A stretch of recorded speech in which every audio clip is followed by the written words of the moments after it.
नमस्कार दोस्तों, आप सभी का आपके अपने YouTube channel DL study classes के प्लेटफार्म पर बहुत स्वागत है। दोस्तों, आज हम रीजनिंग का प्रैक्टिस सेट करेंगे और रीजनिंग के इन सभी प्रैक्टिस सेट के वीडियो में उन्हीं क्वेश्चनों को सम्मिलित किया जा रहा है जो कि आपके प्रीवियस ईयर के एग्ज़ाम में पूछे गए हैं और आने वाले एग्ज़ाम में पूछे जा सकते हैं। तो जाके आप लोग रीजनिंग के इन सभी प्रैक्टिस सेट को एक बार ज़रूर देखिए ताकि आपको एग्ज़ाम में क्वेश्चन को हल करने में आसानी हो और पता चल सके कि किस प्रकार के रीजनिंग क्वेश्चन हमारे एग्जाम में पूछे जाते हैं।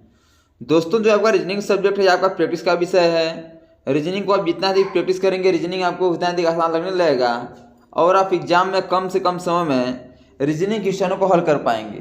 तो चलिए बिना देरी किए हुए अपने क्वेश्चन को आगे बढ़ते हैं। जिसमें पहला क्वेश्चन दिया गया है कि दी गई प्रश्न में प्रश्न चिन्ह के स्थान पर कौन सी संख्या आएगी। बताना है जिस प्रकार 2 का संबंध 3 से है उसी प्रकार 23 का संबंध किससे हो जाएगा। तो आप देखेंगे कि 2 से 3 हुआ है यानी क्या हुआ, प्लस का 1 हुआ है। तो यदि हम 23 में प्लस 1 कर देंगे क्या हो जाएगा, 24 हो जाएगा। अब देखेंगे तो 24 हमारा किसी ऑप्शन में ही नहीं है। जब ऑप्शन में नहीं है तो इस प्रकार हम क्वेश्चन को हल नहीं करेंगे। हम इसमें यह देखेंगे कि हमें जो लॉजिक लगेगा 2 से 3 बनाने में उसी लॉजिक से हल करेंगे तो वह जो संख्या मिलेगा वह ऑप्शन में भी होना चाहिए। तो चलिए देखते हैं कि इसमें अब दूसरा लॉजिक क्या लगा सकते हैं।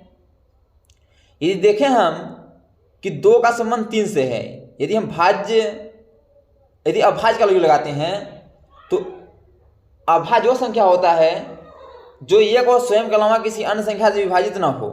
अर्थात 2 क्या है, अभाज्य संख्या है और 3 भी अभाज्य संख्या है। तो अभाज्य संख्या का संबंध किससे, अभाज्य संख्या से ही है। उसी प्रकार अभाज्य संख्या का संबंध अभाज्य संख्या से ही होगा। तो जो 23 है यह अभाज्य संख्या है। अब देखें जो ऑप्शन में है तो जो 25 है यह अभाज्य संख्या है क्योंकि यह 1 से कटेगा, 5 से कटेगा, 25 से भी कटेगा। ये क्या है, भाज्य संख्या। तो ये आपका ऑप्शन नहीं होगा आंसर। 28 भाज्य संख्या है और 46 भाज्य संख्या है। लेकिन हमें जिस प्रकार 2 का संबंध अभाज्य संख्या से अभाज्य संख्या का है उसी प्रकार 23 का संबंध अभाज्य संख्या का अभाज्य संख्या से ही होगा और वह अभाज्य संख्या का 29 है और वह ऑप्शन नंबर डी में दिया गया है। इसलिए इसका जो ऑप्शन नंबर डी है यही आपका करेक्ट आंसर हो जाएगा। अब देखिए जो 29 है यह अभाज्य संख्या कैसे है, क्योंकि 29 या तो 1 से कटेगा या तो 29 से ही कटेगा, इसलिए यह अभाज्य संख्या है। अगला दिया गया है कि दी गई प्रश्न में प्रश्न चिन्ह के स्थान पर कौन सी संख्या आएगी। बताना जिस प्रकार लोहा का संबंध धातु से है उसी प्रकार ऑक्सीजन का संबंध किससे हो जाएगा।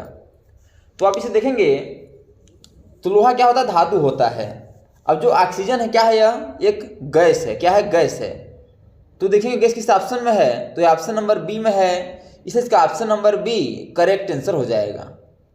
अगला दिया गया है कि दी गई प्रश्न में प्रश्न चिन्ह के स्थान पर कौन सा अक्षर समूह आएगा। CEIM का संबंध DGLQ से है उसी प्रकार FGIO का संबंध किससे हो जाएगा। तो पहले देखेंगे कि C आपका किस पे आता है, 3 पे आता है।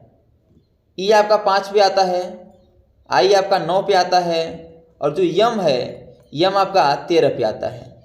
उसे क्या लिखा गया है, तो D 4 पे आता है, G आपका 7 पे, L आपका 12 पे आ जाएगा और Q आपका जो है 17 पे हो जाएगा। तो आप देखेंगे तो 1 से 4 हुआ है, प्लस का 1 हुआ है, 5 से 7 हुआ है, प्लस का 2 हुआ है, 9 से 12 हुआ है, प्लस का 3 हुआ है, 13 से 17 हुआ, प्लस का 4 हुआ है। तो हमें करना क्या है कि जो आपका अक्षर दिया गया है उसमें +1 +2 +3 +4 कर देंगे तो हमारा आंसर आ जाएगा। अब इसी लॉजिक को हम लगाएंगे FGIO पर और देखेंगे हमारा करेक्ट आंसर क्या हो जाएगा। तो चलिए देखते हैं इसी लॉजिक लगा के कि हमारे इसमें आंसर कौन सा ऑप्शन करेक्ट होगा। तो जो आपका F है यह आपका 6 नंबर पे आता है।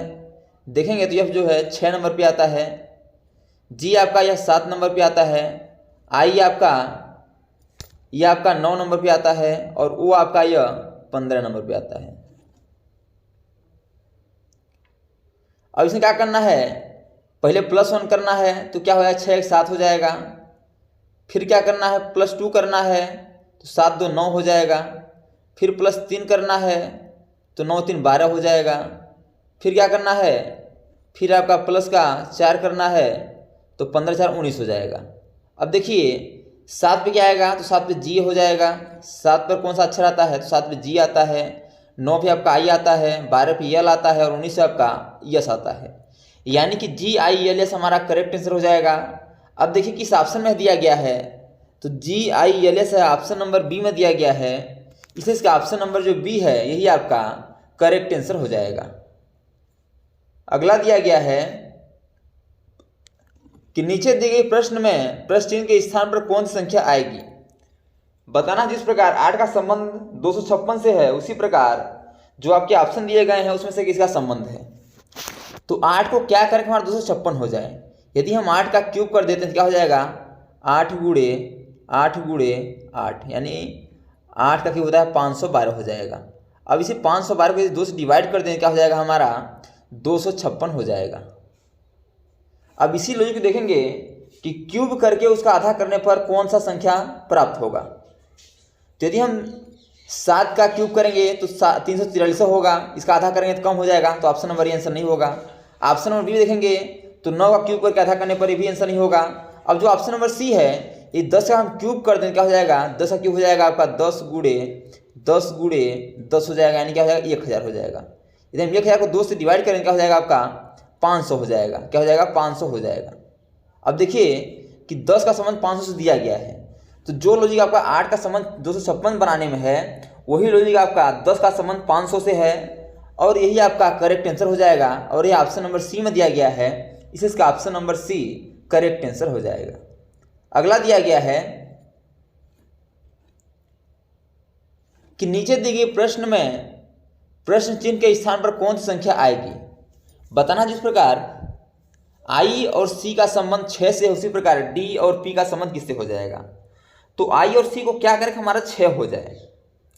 ये देखेंगे तो आई आता है आपका 9 पे और सी आता है आपका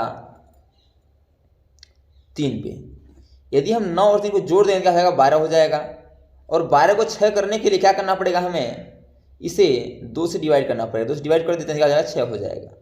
अब उसी लॉजिक को लगाएंगे डीपी में, तो डी आता है 4 पे और पी आता है आपका 16 पे। इसे जोड़ देंगे क्या हो जाएगा, 20 हो जाएगा। हो जाएगा 20 हो जाएगा। अब 20 को भी हम 2 से डिवाइड करेंगे, क्योंकि आपका जोड़ने पर जो संख्या प्राप्त हुई थी उसे हम 2 से डिवाइड किए थे, तो 20 को भी 2 से डिवाइड करेंगे तो हमारा क्या हो जाएगा, 10 हो जाएगा। अब देखिए 10 किस ऑप्शन में है, तो ये ऑप्शन नंबर बी में है, और इस क्वेश्चन मार्क जहाँ पे क्या होगा 10 हमारा करेक्ट आंसर हो जाएगा। दोस्तों मैं आशा नहीं बड़ी विश्वास करता हूँ कि ये सभी क्वेश्चन आपको अच्छे समझ आ रहे होंगे। यदि क्वेश्चन में कहीं भी डाउट हो तो आप लोग कमेंट बॉक्स में बता दिया करिए, ताकि अगले आने वाले वीडियो में डाउट को बेहतर से कर सकें। और दोस्तों यदि यह वीडियो आपको अच्छा लगे तो वीडियो को लाइक वो हम दोस्तों में शेयर जरूर करिए, ताकि गवर्नमेंट एग्जाम की तैयारी करने वाले आपके दोस्तों को भी इस वीडियो का लाभ हो सके और एग्जाम में कम से कम समय में रीजनिंग क्वेश्चनों को हल कर पाएँ। और यदि आप चैनल पे न्यू हैं तो चैनल को सब्सक्राइब कर बेल आइकन को प्रेस करना न भूलिएगा, ताकि जब भी न्यू वीडियो अपलोड हो सबसे पहले नोटिफिकेशन आप तक पहुँचे। तो आज तक इतना ही, मिलते हैं नेक्स्ट वीडियो में, तब तक के लिए जय हिंद, वंदे मातरम।